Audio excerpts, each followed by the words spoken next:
13वां अध्ययन चित्त और संभूति के नाम से। ध्यान से सुनना। जीवन का एक छोटा सा क्षण कितने दलदल में लेकर चला जाता है। चित्त और संभूति दो भाइयों के जन्मों जन्मों की घटनाओं का चित्रण है। जन्मों जन्मों का साथ, जन्मों जन्मों का प्यार। कुछ ऐसा घटित हो जाता है, साथ टूट जाता है, बिछुड़ जाते हैं। वो बिछुड़ने का कारण यहाँ जानना है। एक मधुरता और प्रेम की यात्रा चल रही थी। एक छोटी सी गलती कैसे जीवन को दलदल में ले जाती है। एक कीचड़ होता है, कीचड़ से बाहर निकलने की बहुत सारी संभावनाएं होती हैं, लेकिन जो दलदल में फंस जाता है ना, कोई बहुत ही मुश्किल से बाहर निकला होगा, वरना दलदल में ही क्योंकि वो दलदल ऐसी होती है, जितना बाहर निकलने की कोशिश करता है उतना ही बीच में धंसता चला जाता है। ऐसी होती है दलदल। बर्बादी के द्वार, एक छोटा सा आकर्षण, एक छोटा सा लोभ कैसे बर्बादी के द्वार खोल देता है। बहुत पीड़ा देने वाला एक छोटी सी गलती। परमात्मा कहते हैं, जो लोग दूसरों के साथ छल करते हैं, और कभी इंसान खुद के साथ भी छल करता है, अपने आप को भी चीट करता है, खुद को धोखा देता है। दूसरों को तो देता ही देता है, लेकिन खुद को भी धोखा दे देता है। कैसे?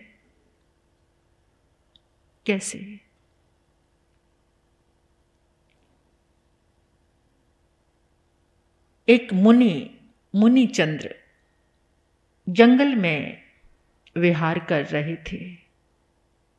जंगलों में अक्सर विहार होता था। तो 4 ग्वाले मिले उनको। मुनि जब जंगल से निकल रहे थे तो 4 ग्वाले, उनको अच्छा लगा उनको देखकर, थोड़ी देर उनके साथ चले। मुनि ने उनको कुछ बोध दिया, उनकी आत्मा तुरंत जाग गई और उन्होंने कहा कि हम साधु बनेंगे आपके जैसे। मुनु ने कहा, आहा सुअंग देवानु पिया। 4 ग्वाले पुत्र साधु बन गए। उनमें से 2 ऐसे थे, साधु तो बन गए, लेकिन जो 2 जन थे उनको साधु जीवन के वेश से, ज्ञान ध्यान करते थे, साधना करते थे, लेकिन जो साधु जीवन का वेश था, मैलों कपड़ों से घृणा सी आती थी उनको। उस भाव को वो जीवन भर मिटा नहीं पाए। साधु जीवन की पालना तो कर रहे थे, लेकिन फिर क्या होता है?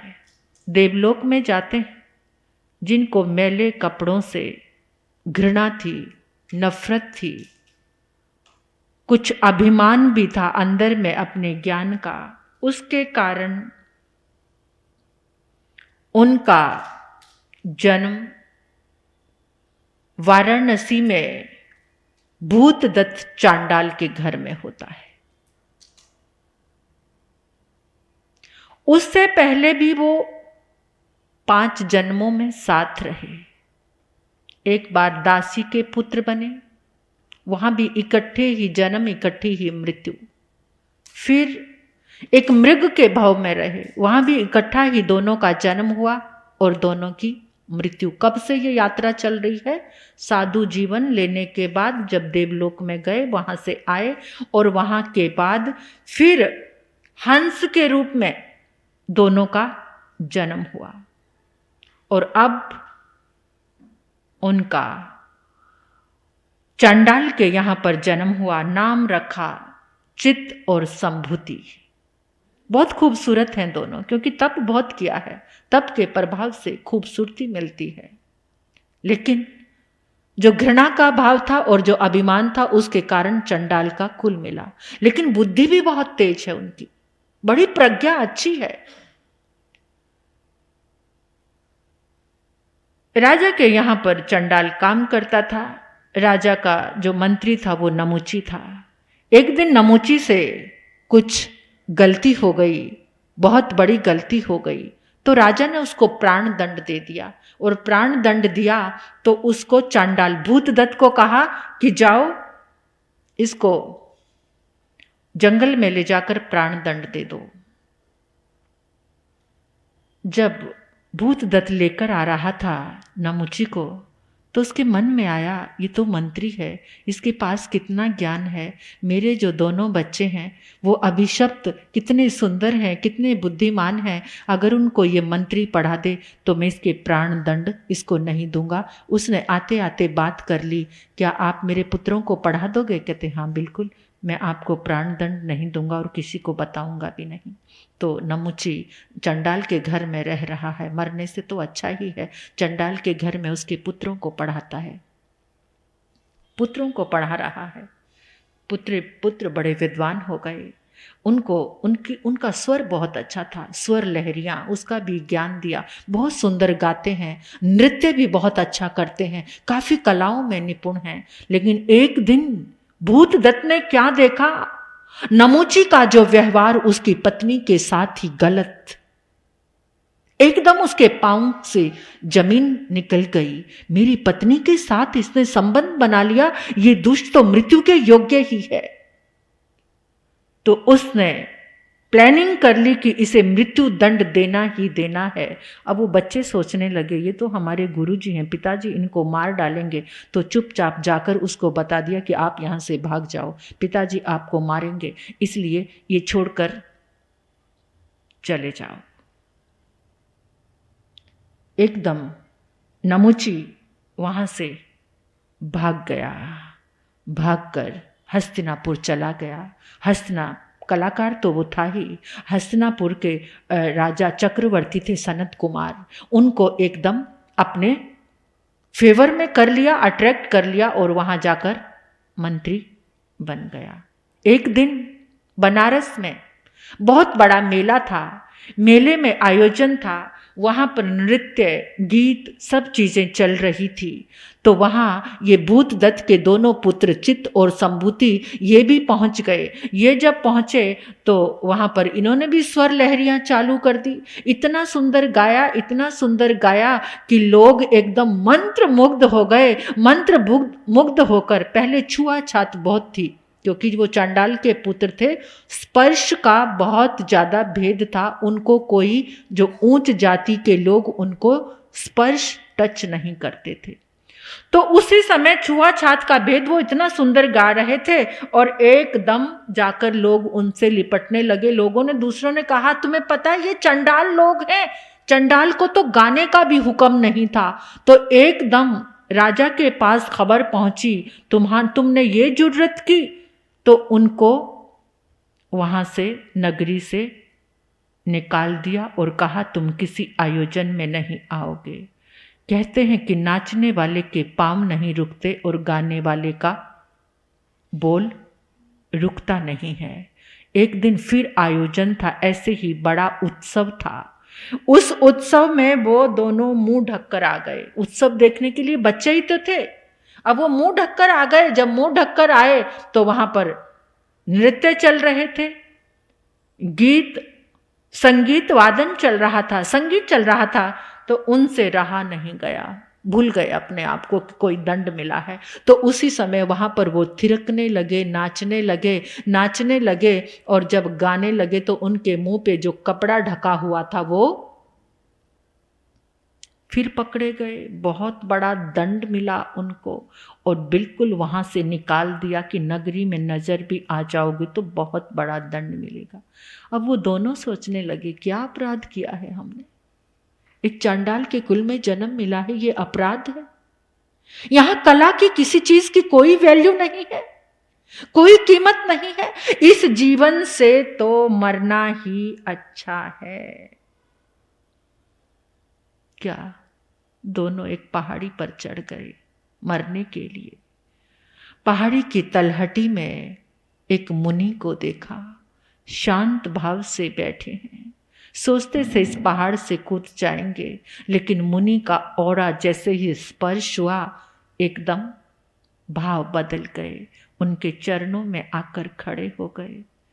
मुनि ने आंखें खोलकर कहा, ये जीवन बड़ी मुश्किल से मिला है, जो सोच रहे हो वो गलत है तो फिर क्या करें।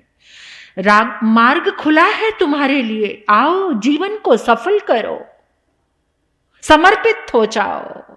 वो परमात्मा, ये दुनिया भेद करती है, जिसके पास कोई भेद और भाव नहीं है उसकी शरण ग्रहण कर लो। साधु बन गए दोनों। अब साधु जीवन में इतना रस आ गया, मांस मांस खमन का तप कर रहे हैं, और करते करते मुनि बने हुए कहाँ पहुंच गए? हस्तिनापुर। हस्तिनापुर में संभूति मुनि गोचरी के लिए गए तो खुदा न खास्ता सामने से कौन आ रहा है? नमुची। जब नमुची ने आते हुए देखा, पहचान गया, और उसने भी पहचान लिया, हमारे गुरुजी हमें पढ़ाया था। एक तरफ प्रेम का अहोभाव है और उधर नमुची सोच रहा है, ये मेरे रहस्य को अगर यहाँ राजा को खोल देगा, बता देगा तो बहुत अनर्थ हो जाएगा। और उसी समय क्रोध से भरकर अपने सिपाहियों से पिटवाना शुरू कर दिया। मुनि कह रहे हैं, ये क्या? मैंने तो कोई गलती भी नहीं की, कोई कसूर भी नहीं है, बिना कसूर के मुझे मारा जा रहा है। फिर भी मुनि थे, बड़ी सहनशीलता थी, सहन करते रहे। लेकिन वो नमुची तो रुकने का नाम ही नहीं ले रहा था।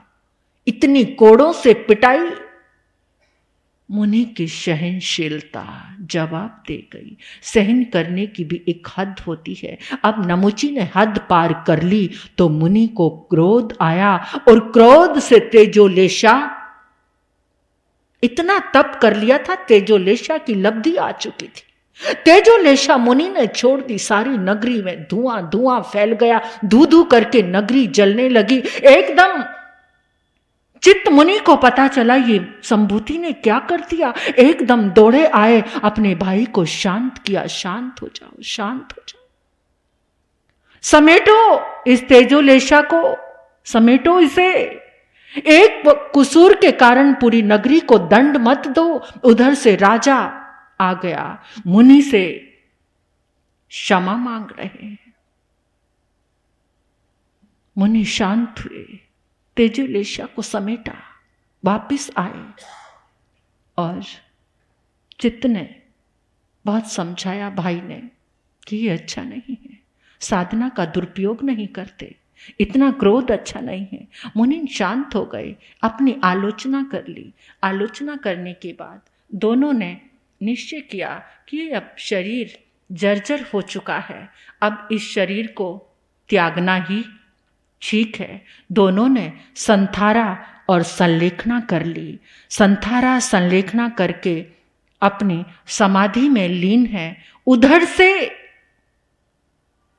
सनत कुमार चक्रवर्ती अपनी रानी सुनंदा को लेकर और नमुची को बांधकर मुनियों के पास आया और कहा, इसे कठोर से कठोर जो आप दंड कहोगे वो दंड दिया जाएगा। मुनि ने कहा, ये तो हमारे गुरु हैं, उपकारी हैं, छोड़ दो इनको। मुनि की समता और गुणवान का गुण कभी लुप्त नहीं होता, लेकिन करेले को कितना ही मीठे में डाल दो, उसकी कड़वाहट जाती नहीं है। राजा ने बहुत क्षमा मांगी। रानी बड़ी प्रभावित हो गई थी, ऐसे मुनि के दर्शन करने हैं। वो भी आई, सुनंदा पटरानी चक्रवर्ती की। सुनंदा आई और ऐसे मुनि, ये क्षमा के भंडार, करुणा के अवतार, इन्होंने अपना बुरा करने वाले को भी क्षमा कर दिया। रानी के मन में बहुत भाव आया वंदन का, और एकदम जैसे ही झुककर वंदना करने लगी।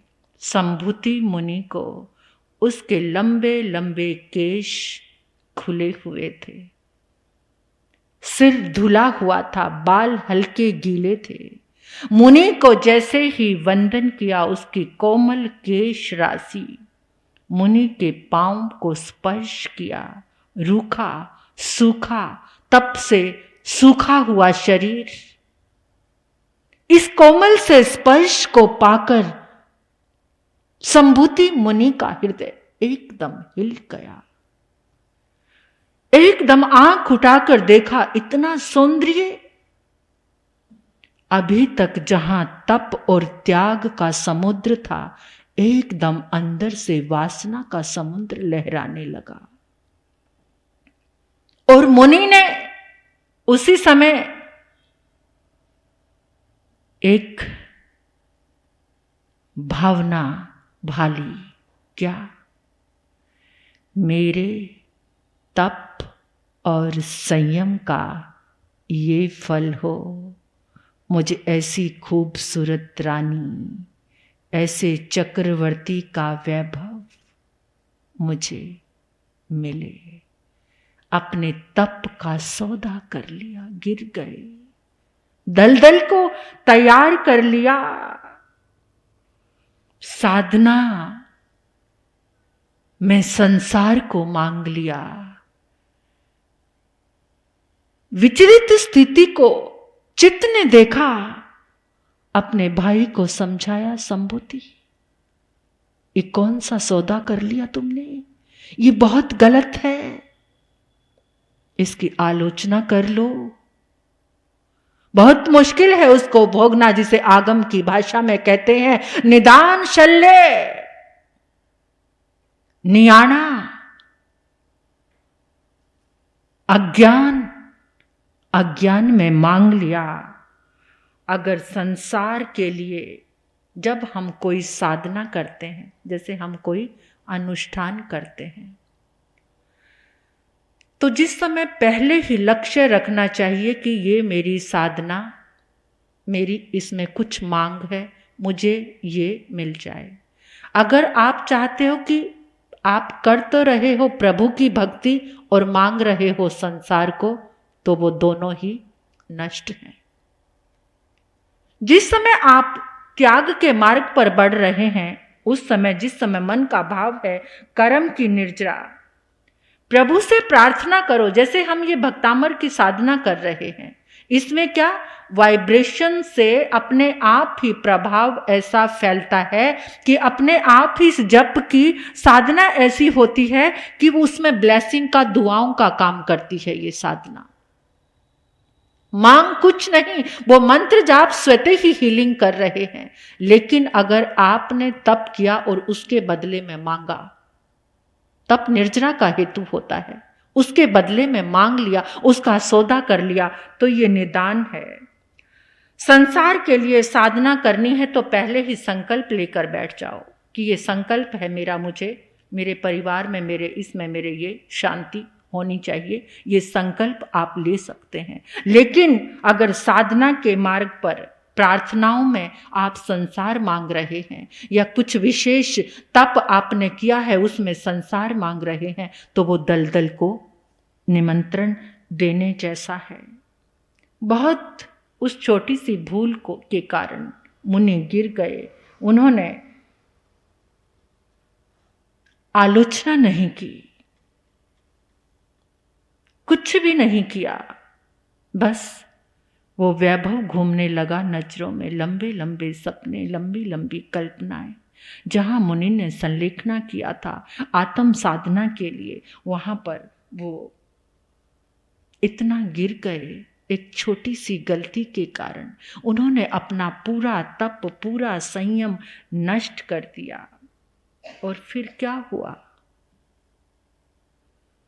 चित्त और संभूति, अब इतना तप किया था, तप के प्रभाव से दोनों को देवलोक में तो जाना ही था। आयुष्य पूर्ण हुआ,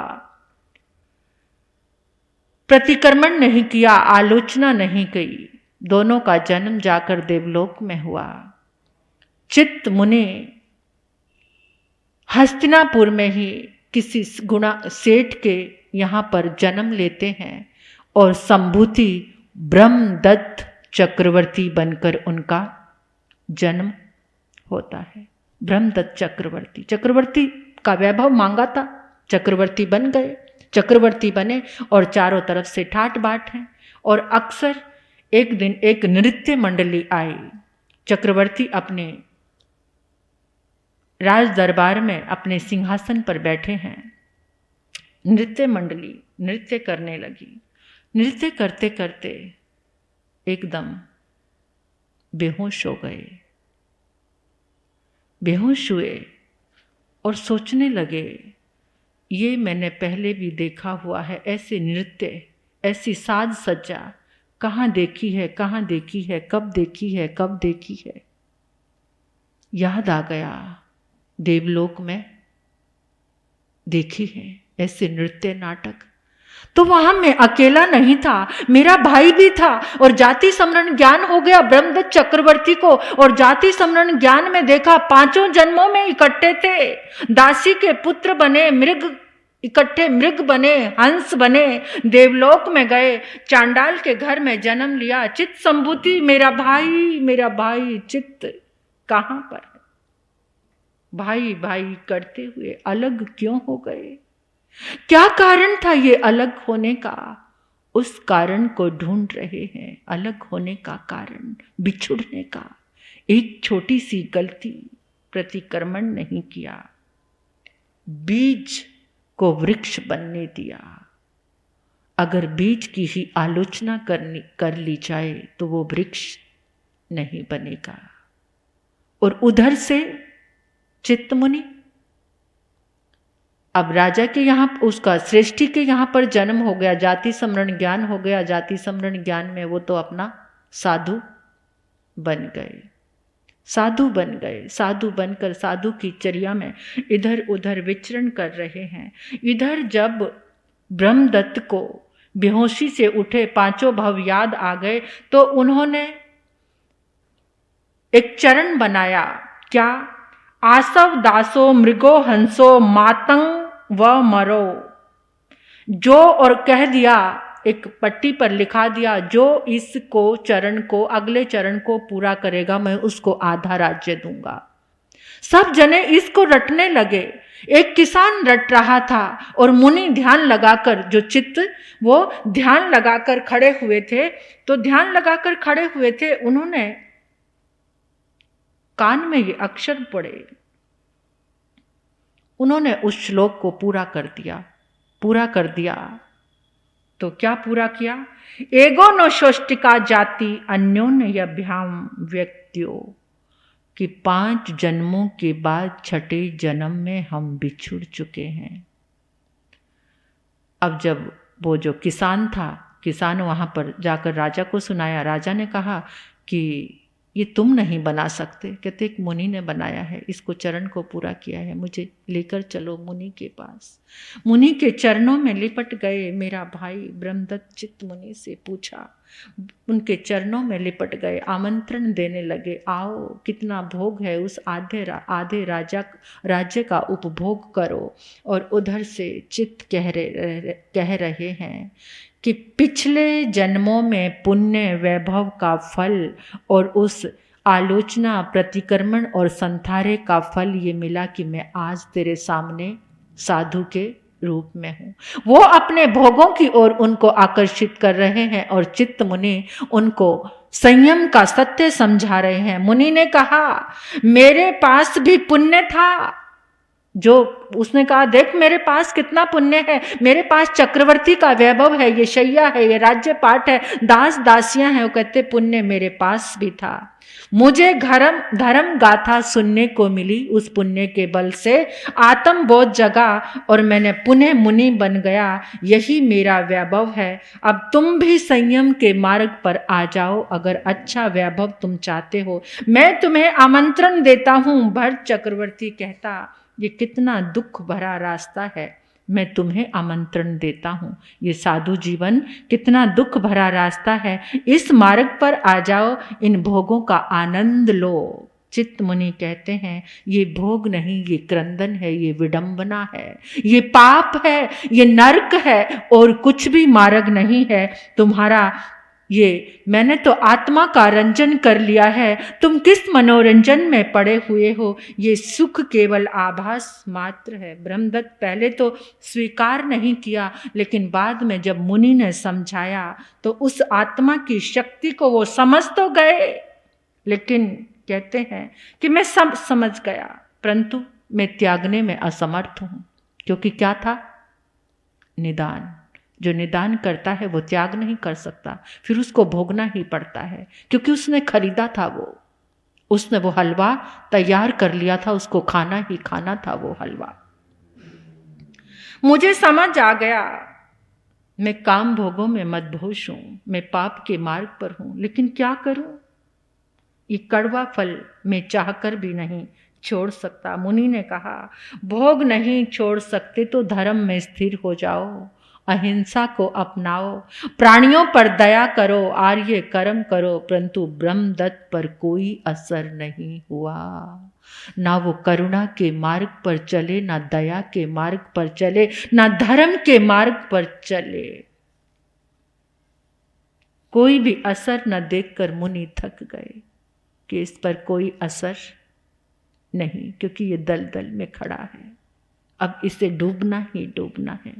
थक कर वो तो चले गए, ये कहते हुए कि किसी के जीवन में भी कभी ये प्रसंग ना आए कि कोई अपने तप और संयम का सौदा कर ले, कि ये जानते हुए भी कि भोगने के बाद नरक है। मुनि ने इतनी शिक्षा धारण की थी, इतना संयम पाला था, लेकिन अंतिम समय में कैसे डोल गए। तो कोई भी अंतिम समय में किसी के पास भी ये पाप का, ये दुर्भाग्य का पल ना आए। मैंने व्यर्थ ही यहाँ आकर प्रलाप किया, ये तो छोड़ने के योग्य ही नहीं है। मुनि तो चले गए। मुनि अंतिम समय में संथारा संलेखना करके उन्होंने मोक्ष को प्राप्त किया और ब्रह्मदत्त चक्रवर्ती 7वीं नरक में गया, भोग ना छोड़ने के। तो इसलिए परमात्मा ने इस अध्ययन में यही संदेश दिया है, यही संदेश दिया है कि जागरूक होकर हर काम करो, खरीदो मत पाप को, पाप का सौदा अपने स्वयं के साथ छल मत करो।